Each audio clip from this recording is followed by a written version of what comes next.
Hello, I'm Lee Bernick, Dean of the Greenspun College of Urban Affairs, and I want to welcome you to another edition of the Urban Report.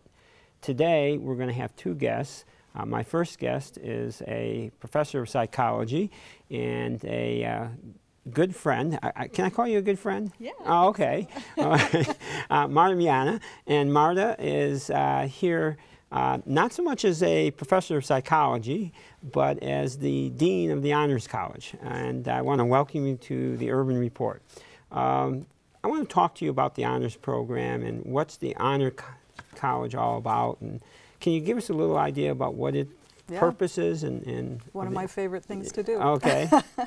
The Honors College brings together high-achieving students from the region and from other areas into a learning community, essentially, where they take an alternate general education course, a set of courses together, which are designed to be particularly challenging, to be innovative, to kind of push these high-achieving kids, you know, even a little bit more, and to basically groom and nurture these high-achieving kids toward very successful careers in professional schools, graduate schools, and afterwards. Well, you've brought up a couple things I want to talk about. So when you say high-achieving, how do we know they're high-achieving students, and what defines high-achieving? Well, the way there are many ways of defining high-achieving, but the way that you have to select some when you have admissions criteria. And in order to be admitted into the Honors College, you have to, of course, first be admitted to the university.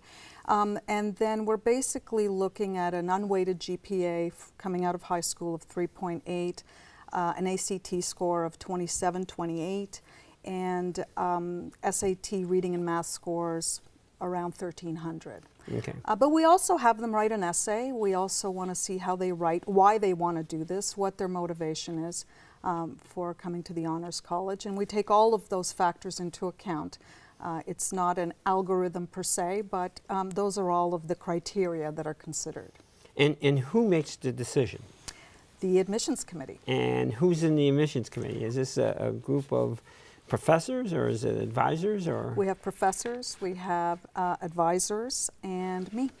And you? Yes. Are you the final? There isn't, you know, these are not difficult decisions. Right. You know, most of the students who apply are, I mean, we do have a certain, I would say, are about 30 to 40% rejection rate. So you do reject that? Well, we do. We do get students who, despite the fact that we published very clearly what the admission criteria are, give it a shot anyway. But the thing is that even if they can't get in straight out of high school, there's always a chance for them to get into Honors College later on in their undergraduate career. So if after the first year they have a UNLV GPA of 3.5, then we can admit them if they show that they can write. So that they can write and do so the work. it's not draconian. It's Okay. not if you don't get it out of right. high school, there's no other chance. And so the students have to apply. They have to become aware of this. Yes. Do you go out and advertise or recruit? Or I should say recruit. I mean, absolutely. Yeah, we do a lot of recruitment. Now, of course, we are not talking about a very, very large number of students, and at the moment, the Honors College couldn't accommodate. So how many students do we have in the Honors College? So right now we have 420. 420 students. Across then the 4 years. Yes, right? across the. And let's talk about, I'm going to get off, I'm going on another tangent here. We usually talk about at the university in 6-year graduate, but these people generally graduate in 4 years. No. No. Actually, honor students typically take longer to graduate than non-honor students, but that's not because they're not doing well. It's because they're doing so much. So much. They're taking several majors. We've got triple majors. We've got 2 majors and a minor, and then often, if depending on the major you're in, if you want to do honors, it does mean you're going to be doing more. So I make no bones about that. There are no shortcuts in the Honors College. That's why it's called an Honors College. And if they stay around, well, what's the cost to them for staying around or entering in? I mean, how many of them get scholarships? Does everybody get a scholarship that's in the honors program? Not everybody gets a scholarship, but a fair number of them get. I mean, I would say the majority get some kind of scholarship. But you know, a lot of our students have a different mindset. It's not, the mindset is, I have a long road ahead to get to where I want to go. So they're driven more by having the right profile to be able to get into graduate and professional school than by getting out of here as quickly as possible. Well, you mentioned this graduate and professional, and you had mentioned it before in terms of the very beginning. What's the composition of the students in terms of where they want? I mean, are they all thinking about going to med school or law school, or are they going, how many want to go on to getting a PhD? And well, we have quite a mix. It's a very diverse group of students. I would say we have a large number who we would call pre-med and who identify that way. We also have the pre-law students, but we have students from all colleges in the university who are, some are going straight into careers and don't want to go to graduate or professional school, but the majority of them are looking at graduate school. Do we have any numbers in terms of what happens to them in terms of getting into med school or law school or PhD programs? Do they all get in? Do they all get in? I would say pretty close. They may not all get into their first choice, but I would say pretty close. Every week we have stories of another successful entry into some big program. This week, for example, we learned that one of our graduates from the spring got into University of Chicago med school, and another one into Georgetown to do international affairs. Right, and they so, do great. Okay, and along that line, you also mentioned they come together. We do have a diverse set of students coming in here. They're not just in one field. That's one of the things that I think is so unique and special about Honors College, is that they all take this first year experience together, okay? And then they basically all hang out in the Honors College suite, which is in the Lead Library. And so what you get is a unique learning community, because most of the other learning communities that we have are within majors. But here you have friendships and all sorts of other relationships that are developing across these disciplines, which is exactly what our courses are. They're very interdisciplinary, because when you teach in the Honors College, you're not teaching to a group of students in one major. So you have to present things in a way that can cut across all of these boundaries that we have between disciplines. And I think it's great for them intellectually, and it's great for them socially. Okay. I think I only have a few seconds left. We'll have to have you back, and then we'll have to have you bring a couple students over. Absolutely. And their projects. They're getting ready to do their honors theses? Yeah, they don't, not all of our students do a thesis, but those who do a thesis are getting ready in about the next 3 to 4 weeks to defend, and it's a process very much like graduate school with a committee, and so we have some very interesting theses coming up on political situation in Latin America. We have an engineering student doing work on different types of airflow and aerodynamics. We have students doing incredible work. Okay. One last question here. How do our honors students compare to honor students at other universities? I don't have any exact metric to give to you, because honors colleges are not very well organized in terms of comparing, but what I can tell you is that they do very well compared to students at Carnegie One institutions. And we do have data on that, and we look great on that. And when you say we do very well, what does that mean? I mean, what's doing well mean? You mean in terms of satisfaction with their education? In terms of satisfaction with their education, in terms of their perceptions of how well they meet learning objectives, and very importantly in terms of, if you had to do this again, would you go to the same institution in the same program? And our students endorse that more than Carnegie One students. So our students, well, our honor students. Okay, let's continue. I want to, because this is important. I don't think that people in the Valley really understand what a great institution we have. Absolutely. And so what you're saying is that our students, if you ask them at the end of their 4, 5, 6 year period here in the honors program, that they say they've had a good experience. Absolutely. Our students in the honors program say that more frequently than students in Carnegie One institutions, according to the last national survey. Okay. Now, just as another, what do you mean by Carnegie One institutions? These are research-intensive universities, which we typically consider the top-tier universities in the country. Okay, so we're comparing favorable to those institutions. Very, very well. Right. And one last part about this, I think, is while they're going to go to graduate school and everything, what we've done, though, is kept many of our students here, right? And that's one of the, most of the students in the Honors College are from. Most of the students in the Honors College are from the region, and a lot of them do either stay here, because we do have some great schools like the Boyd Law School, so they're very happy to get into there. But we also have a record of them coming back to Nevada. Okay. Yeah, I think that yes, it's important when they come here to undergraduate school. There's still a tie to Nevada. Once they leave, it's hard to get them back. Well, one of the things that the Honors College does, though, by being this small group, is that it builds a sense of belonging that larger groups just can't. Okay. Well, I want to thank you for coming. Welcome. We'll have to have you back again. Okay. Thank you very much for this. Thank you. And we'll take a break and come back in a few minutes with the Urban Report. Thank you.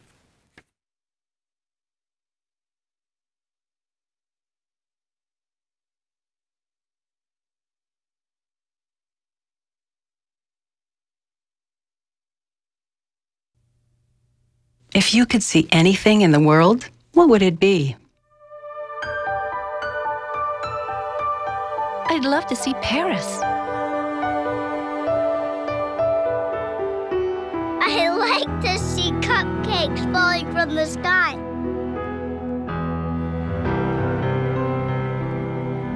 My daughter, married and happy. I want to see things the way I used to.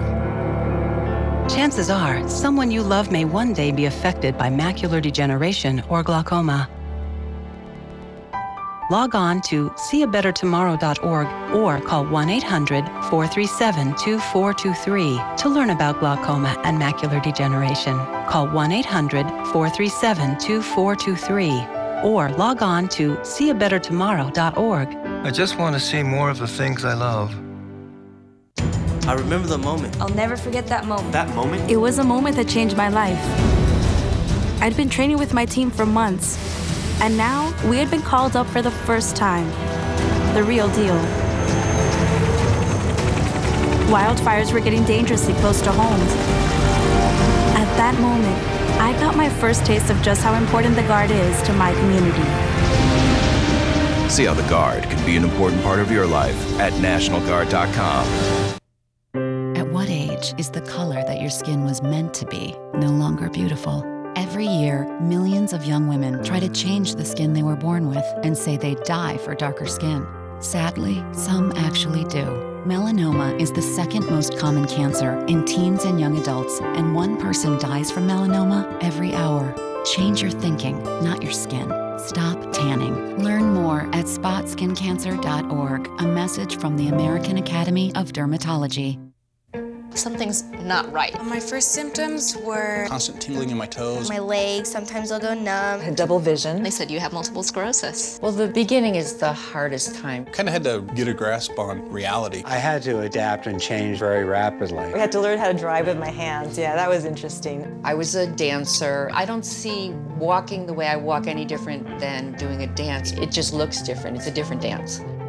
You see me have an off day, it doesn't take away from who I am. A symptom may cause you not to be able to do that anymore. And at one point, I wasn't able to do any of those. But I would exercise every day. Since I've been cycling, it's definitely helped my walking. To make a lot of changes in my life and just adapt to it. I'm going to acknowledge its presence. I'm not going to discount it.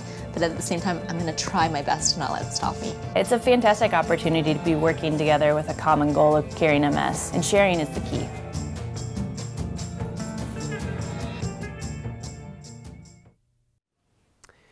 Hello, welcome back to this edition of the Urban Report. And in this segment, I have a fellow political scientist, John Tuman. And John is the chair of the Department of Political Science. And been here for how long, John? Since 2001. 2001. Prior to that, you were at Texas Tech. But you got your PhD at UCLA. That's correct. So you're from the West. Yes. And you know the West. And but your specialty is? I focus my research primarily on Latin America. Mexico and Argentina are the two countries I've studied most extensively, and then I've done some research also that's sort of, you know, on the region as a whole. Right. So in the recent days, there's been news of the death of Chavez, right? And what does that mean for us? It's a good question. I think in the short to medium term, you're not going to see much of a change in the tenor of bilateral relations between Venezuela and the United States. There's been a lot of speculation that perhaps with the death of Chavez that you might see rapid political change in Venezuela. I don't think that's the case. I think that he was in power long enough, and the movement that really brought him to power has really become somewhat institutionalized.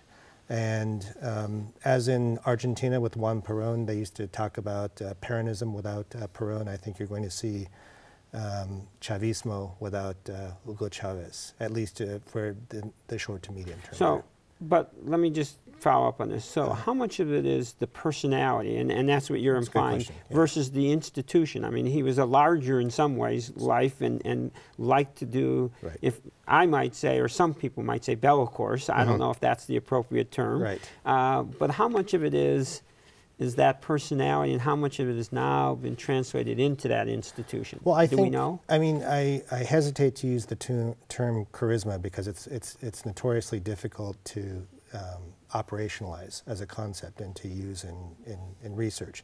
But, you know, a lot of scholars and commentators have talked about him as sort of being a charismatic personality, and I think that was undoubtedly important, you know, for his movement.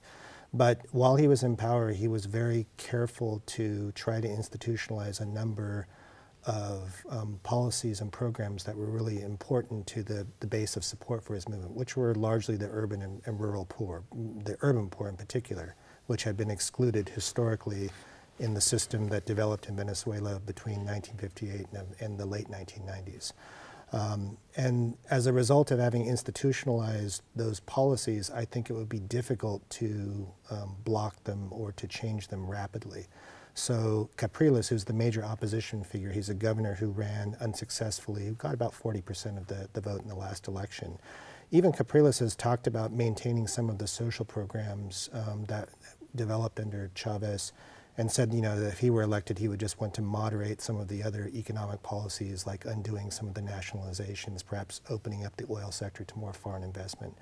But, you know, the data that are coming out from public opinion polls, and some of which I think are fairly high quality and nonpartisan, suggest that in the next election, Maduro, who is the sort of chosen successor to Chavez, would do quite well against Capriles. And so I think that there won't be much of a change. And already you're seeing sort of a continuation of that anti-U.S. rhetoric coming out of the government, at least in the last few days. So it's for that reason that I don't think that we're going to see a huge change in relations. The Obama administration, President Obama, have said that they wish the Venezuelan people well, and they're hoping to have a more constructive relationship with Venezuela. But I do think that, as in Cuba and other countries, you know, sometimes there is sort of a domestic politics angle to this, and it does make sense sometimes to stake out a strong position vis-a-vis the United States, because that sort of positioning pays dividends politically within domestic politics in Venezuela. Well, let's follow that, but let's talk about it across the whole continent, maybe. And the question for me is, we have an awful lot, or we hear an awful lot in the news about the Mideast, about Europe, and we get tied to the economy of Europe. We heard about Greece and Spain and everything. Right. But we really don't, as a community, engage, and maybe even in terms of the university, engage in the study of, in the same way with our southern neighbors. I mean, what's the cause of that, do you think? Well, that's again, it's another good question. I mean, I guess I would say here at UNLV, we do have a Latin American Studies program, and I'm also the program chair of Latin American Studies, and so we offer courses on Latin America in political science and history and foreign language, anthropology, a few other allied departments. But I think, you know, as a country, and certainly in our foreign policy, we have not been as engaged on Latin America for a variety of reasons.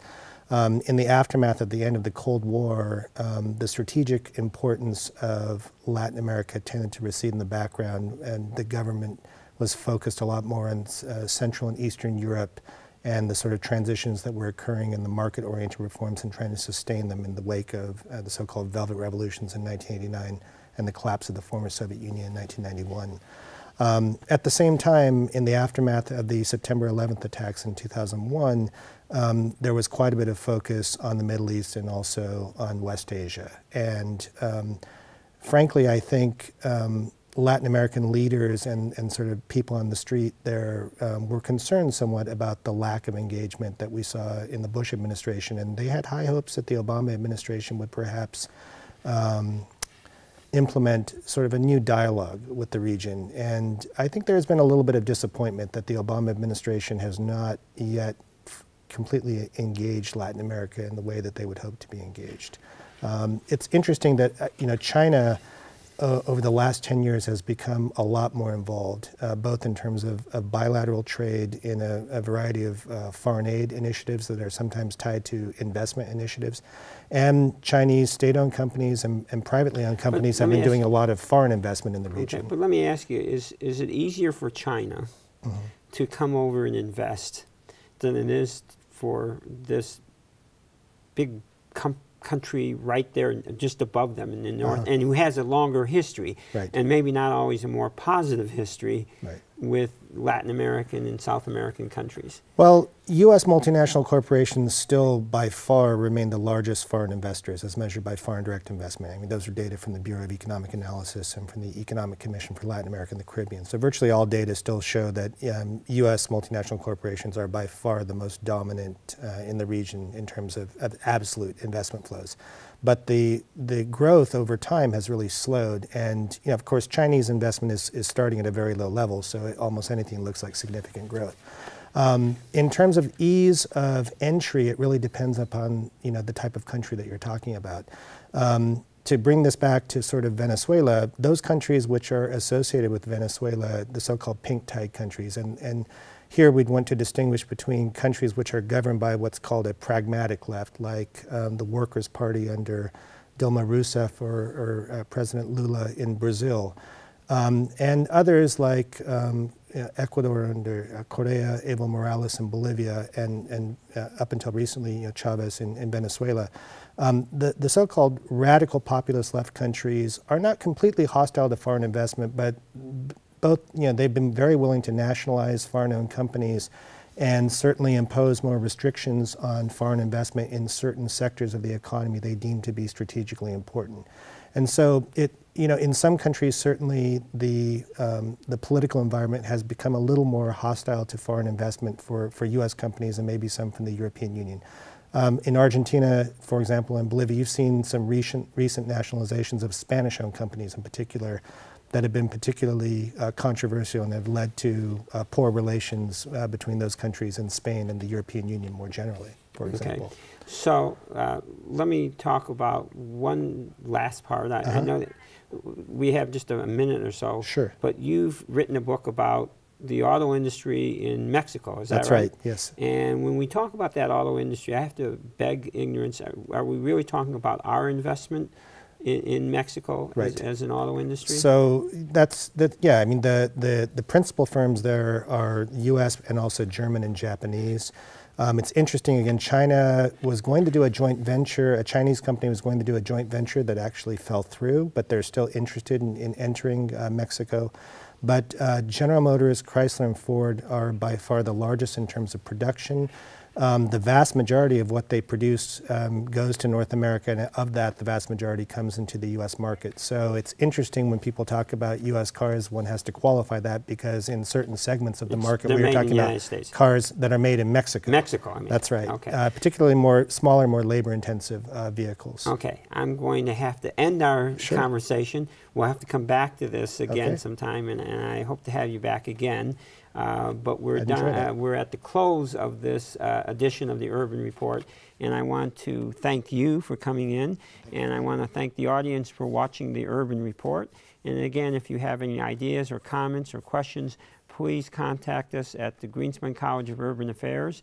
And again, thank you very much for watching the Urban Report.